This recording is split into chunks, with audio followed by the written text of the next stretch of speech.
नमस्कार. The deep डाईव्ह मध्ये आपलं स्वागत आहे. नमस्कार. आज आपल्याकडे MPSC परीक्षेच्या तयारीसाठी काही खूपच सविस्तर नोट्स आल्या आहेत.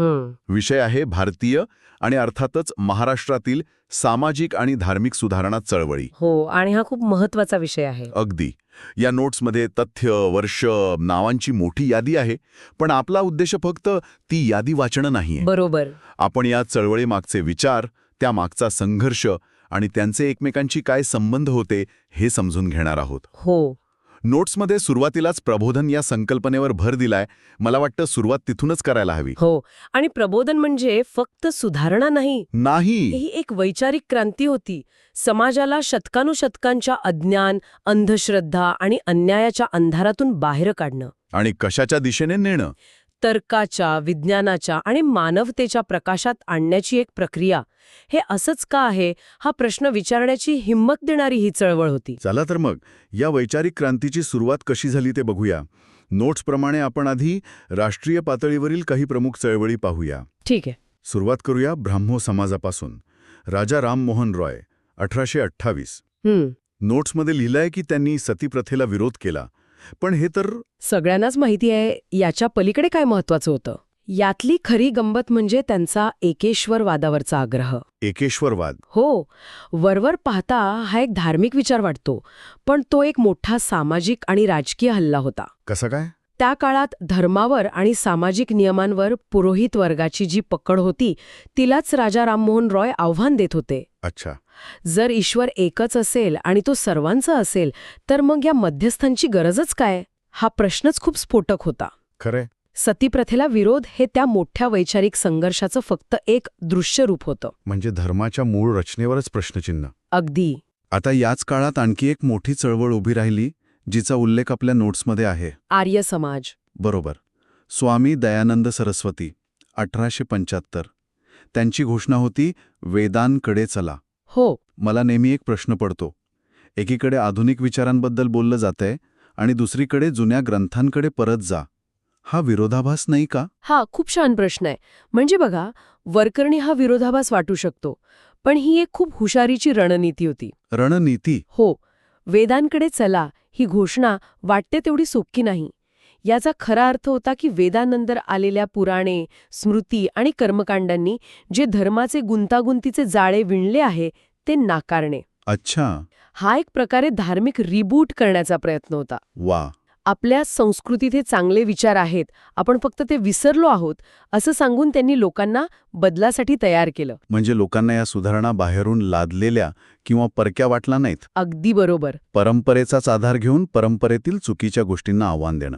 हो. आता या दोन चळवळी धर्माच्या मूळ स्वरूपाबद्दल बोलत होत्या, पण नोट्समधलं पुढचं नाव येतं स्वामी विवेकानंदांचं. 1897 रामकृष्ण मिशन. त्यांचं तत्वज्ञान तर खूपच वेगळं वाटतं. मानव सेवा हीच ईश्वर सेवा. बरोबर.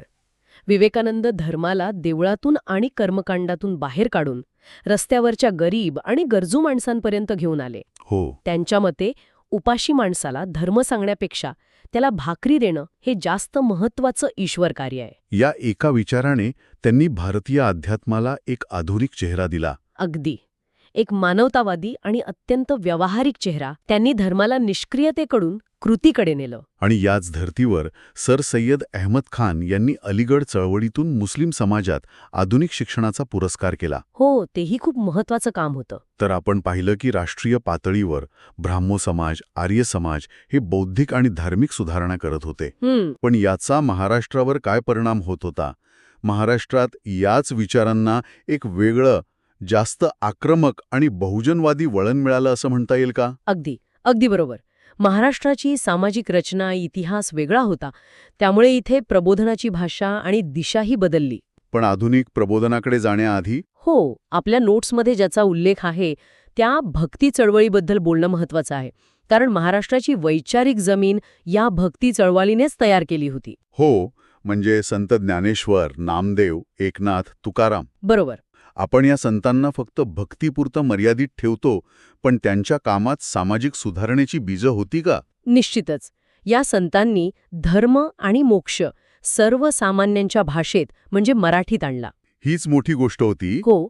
त्यांनी जातीभेदावर सौम्यपणे पण सातत्याने प्रहार केले. संत चोखामेळा काय म्हणतात? उस डोंगा परी रस नोहे डोंगा, काय भुल्लासी वरलिया रंगा. वा. हा प्रश्न व्यवस्थेला विचारलेला होता. संत तुकारामांचे अभंग तर सामाजिक विषमतेवर केलेले थेट भाष्य आहेत. म्हणजे ईश्वरासमोर सर्व समान आहेत ही पार्श्वभूमी तयार झाली होती. अगदी. आणि या समानतेच्या विचाराला आधुनिक काळात महात्मा ज्योतिराव फुले यांनी एका वेगळ्याच उंचीवर नेलं. आता आपण येतो महाराष्ट्राच्या आधुनिक प्रबोधनाकडे. नोट्समध्ये त्यांच्या सत्यशोधक समाजाचा उल्लेख आहे. 1873. मला नेहमी वाटतं आपण फुलेंना फक्त स्त्री शिक्षणापुरते मर्यादित ठेवतो, पण त्यांचं काम त्याहून खूप मोठं आणि मूलगामी होतं, नाही का? खूपच. फुले हे केवळ समाजसुधारक नव्हते, ते क्रांतिकारी विचारवंत होते. क्रांतिकारी? हो. त्यांनी समानता या भक्ती चळवळीतल्या आध्यात्मिक संकल्पनेला एका सामाजिक आणि राजकीय हक्कात बदललं. त्यांनी शूद्र आणि अतिशूद्रांच्या गुलामगिरीचा प्रश्न थेट व्यवस्थेशी जोडला. आणि मुलींसाठी शाळा उघडणं? ती त्या काळात केवळ एक शैक्षणिक सुधारणा नव्हती. नाही, ती एक थेट बंडखोरी होती.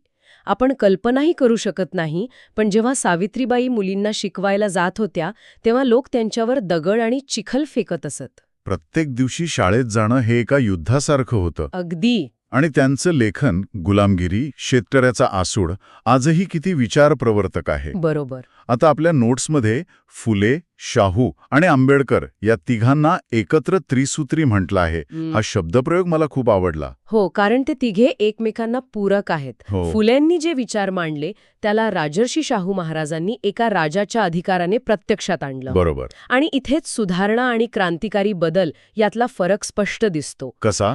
शाहू महाराजांनी कोल्हापूर संस्थानात 1902 साली आरक्षणाचा जो निर्णय घेतला तो केवळ एक सुधारणा नव्हता. नाही, तो सत्तेच्या संरचनेत केलेला एक क्रांतिकारी बदल होता.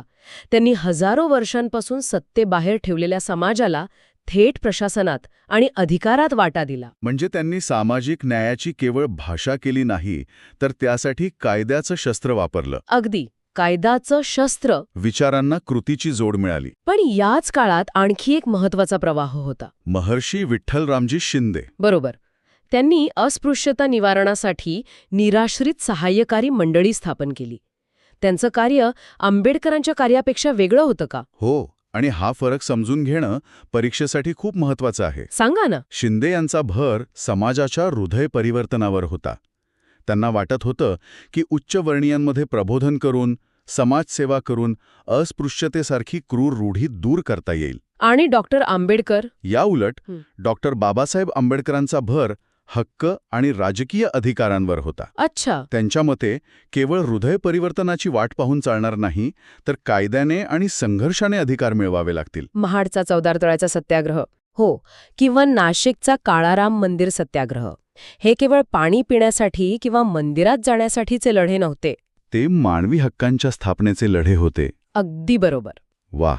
म्हणजे एकाच समस्येवर काम करण्याचे दोन वेगवेगळ्या पद्धती, एक प्रबोधन आणि दुसरी संघर्ष. हो. आणि याच संघर्षातून मिळालेले हक्क पुढे डॉक्टर आंबेडकरांनी भारतीय संविधानाच्या माध्यमातून कायमस्वरूपी स्थापित केले. बरोबर. आता आपण मुंबईकडे वळूया. आपल्या नोट्समध्ये प्रार्थना समाजाचा उल्लेख आहे. 1867. न्यायमूर्ती रानडे आणि इतर. त्यांचं कार्य फुले किंवा आंबेडकरांच्या कार्यापेक्षा वेगळं कसं होतं? प्रार्थना समाजाचा मार्ग हा सौम्य, बौद्धिक आणि टप्प्याटप्प्याने सुधारणा करण्यावर विश्वास ठेवणारा होता. म्हणजे संघर्षाऐवजी प्रबोधन. हो. त्यांनी थेट व्यवस्थेशी संघर्ष करण्याऐवजी समाज प्रबोधन, अर्जविनंत्या आणि जनजागृतीवर जास्त भर दिला. विधवा पुनर्विवाह, स्त्री शिक्षण यांसारख्या विषयांवर त्यांनी मोठं काम केलं. पण त्यांची कार्यपद्धती वेगळी होती. दोन्ही प्रवाह तितकेच महत्वाचे आहेत. एक आक्रमक, बहुजनवादी आणि दुसरा सौम्य, बुद्धिजीवी. अगदी. खूपच छान. म्हणजे आपण आत्तापर्यंत या चळवळींमागचे विचार आणि त्यातील विविध प्रवाह समजून घेतले. हो. चला, आता ह्या सगळ्या माहितीला परीक्षेच्या चौकटीत बसूया. कारण शेवटी या नोट्सचा उद्देश MPSC परीक्षेची तयारी हा आहे. बरोबर. या सगळ्या चर्चेतून परीक्षेसाठी काय महत्वाचं बाहेर येतं? सगळ्यात पहिला आणि महत्वाचा मुद्दा म्हणजे या सर्व चळवळींची काही समान वैशिष्ट्ये होती. जसं की? पहिलं म्हणजे विवेकवाद आणि विज्ञाननिष्ठा. कोणतीही गोष्ट केवळ परंपरेनुसार चालत आली आहे म्हणून स्वीकारायची नाही, तर ती तर्काच्या कसोटीवर तपासायची. दुसरं? दुसरं म्हणजे जातीभेद आणि अंधश्रद्धेला तीव्र विरोध. तिसरं, स्त्री शिक्षण आणि सामाजिक समतेचा आग्रह. आणि चौथं म्हणजे हे सगळं त्यांनी लेखन, सभा आणि संस्थांच्या माध्यमातून लोकांपर्यंत पोहोचवलं. आता MPSC साठी काही ठोस टिप्स. आपल्या नोट्समध्ये एक तक्ता आहे. संस्थापक, वर्ष, उद्दिष्ट. हो, हा फॉर्म्युला खूप महत्वाचा आहे. जसं की सत्यशोधक समाज, महात्मा फुले, 1873, बहुजन समाजाची गुलामगिरीतून मुक्तता. असा तक्ता बनवला तर उजळणी करायला सोपं जातं. बरोबर. दुसरी टिप म्हणजे प्रमुख सुधारकांचे ग्रंथ आणि त्यांच्या घोषणा. गुलामगिरी कोणी लिहिलं, मानवसेवा हीच ईश्वर सेवा हे तत्वज्ञान कोणाचं? यावर थेट प्रश्न येतात. हो. तिसरा आणि सर्वात महत्वाचा मुद्दा म्हणजे फुले, शाहू, आंबेडकर ही त्रिसूत्री. बरोबर. या तिघांच्या कार्याचा एकमेकांशी असलेला संबंध, त्यांच्या विचारांमधील सातत्य आणि फरक समजून घेणं हे विश्लेषणात्मक प्रश्नांसाठी खूप गरजेचं आहे. आणि चौथी टीप आपल्या चर्चेतूनच येते. भक्ती चळवळ आणि आधुनिक प्रबोधन चळवळ यांच्यातील साम्य आणि फरकांवर आधारित तुलनात्मक प्रश्न. अच्छा. जसं की दोन्ही चळवळींनी जातीभेदाला विरोध केला, पण त्यांची पद्धत आणि तीव्रता यात काय फरक होता? भक्ती चळवळीने आधुनिक चळवळीसाठी पाया कसा घातला? अशा प्रश्नांसाठी ही सखोल समज आवश्यक आहे. तर आज आपण या नोट्सच्या आधारे प्रबोधन म्हणजे काय इथपासून सुरुवात करून भारत आणि महाराष्ट्रातील प्रमुख सुधारणा चळवळींचा एक सविस्तर आढावा घेतला. आपण केवळ तथ्य पाहिली नाहीत, तर त्यामागील विचार, संघर्ष आणि विविध दृष्टिकोन समजून घेण्याचा प्रयत्न केला. नक्कीच. आणि या सगळ्या चर्चेचा सार एका वाक्यात सांगायचा तर, या चळवळींनी समाजाला प्रश्न विचारायला शिकवलं. हे असंच का? हो, हा प्रश्न विचारण्याची ताकद दिली. जाता जाता एक विचार सोडून जाते. बोला. आपल्या नोट्स ह्या इतिहासाबद्दल होत्या, पण विचार करा, आजच्या काळात प्रबोधन म्हणजे काय असेल? आज कोणत्या सामाजिक रूढींविरुद्ध किंवा कोणत्या नव्या प्रकारच्या अंधश्रद्धांविरुद्ध आपल्याला विवेक आणि विज्ञान निष्ठेचा वापर करायला हवा? खरंच विचार करण्यासारखा प्रश्न आहे. आजच्या या सखोल चर्चेत सहभागी झाल्याबद्दल धन्यवाद. धन्यवाद.